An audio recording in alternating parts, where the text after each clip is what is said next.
dangerous. I want to move on to a different domestic issue. Jacob Underwood is a Republican from Des Moines. He works in construction. Jacob. Hi, Jacob. Hello, Mrs. Haley. Thank you for coming to Iowa. My question for you would be, what meaningful steps would you take to prevent mass shootings in soft target areas such as schools, shopping malls, and other areas where responsible citizens can't really carry their firearm? It's an important question for our country because I have a mom heart. I know there are a lot of parents in the audience that realize that we worry about our kids. My daughter works in a hospital. I worry about something happening there. My son is in college. I worry about something that could happen on campus. But I think in order to deal with this, we have to be honest. We have to have an honest conversation about how we deal with this. First of all, 80% of the shootings that happen in schools, they have stolen that gun from family members. Understand that. Secondly, more murders are caused by street crime than anything else.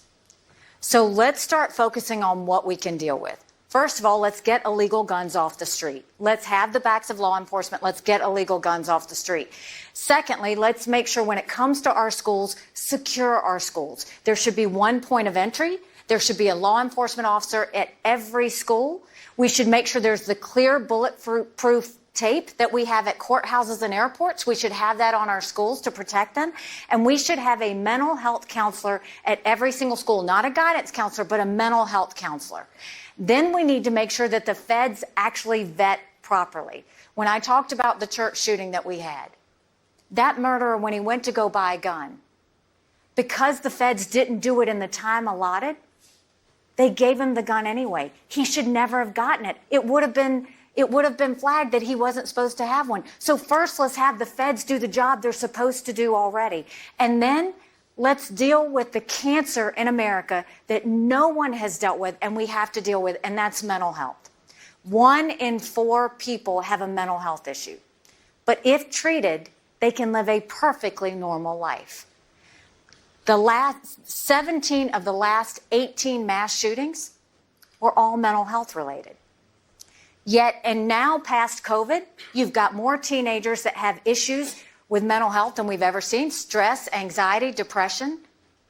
But yet, if someone needs help, there aren't enough therapists. If you go to a therapist, you've got to pay cash. Insurance doesn't cover it. There aren't enough mental health facilities. When people don't get treated for mental health, they get addictions. We don't have enough addiction centers. And so we have to treat this like the crisis it is. We have to make mental health a #1 priority because we are losing Americans every day to a lack of care. And that's why we're going to continue to see these. You know, everybody wants to say, oh, but why can't you let's get rid of AR-15s. The reality is, even if you did that, it might make you feel good today. There's going to be another shooting next week. The reason a lot of these happen, and you mentioned a shooting at the schools, you need to end gun-free zones. Gun-free zones. When you look at, killers always look for a place that's a gun-free zone because guess what? Nobody else is going to be able to protect themselves. I'm a concealed weapons permit holder myself. We don't want to take away the constitutional right for someone to protect and defend their families in America. And when you've got crime at all-time highs, you've got illegal immigrants crossing the border, you've got mental health crisis that's as much as it is, the last thing I'm going to do is take away the ability for someone to protect themselves and their family. You know the intersection of the gun crisis, the gun violence crisis, with the mental health crisis. And about 2/3 of the gun deaths are suicide, are people who are troubled and they choose to do this, and it's horrific.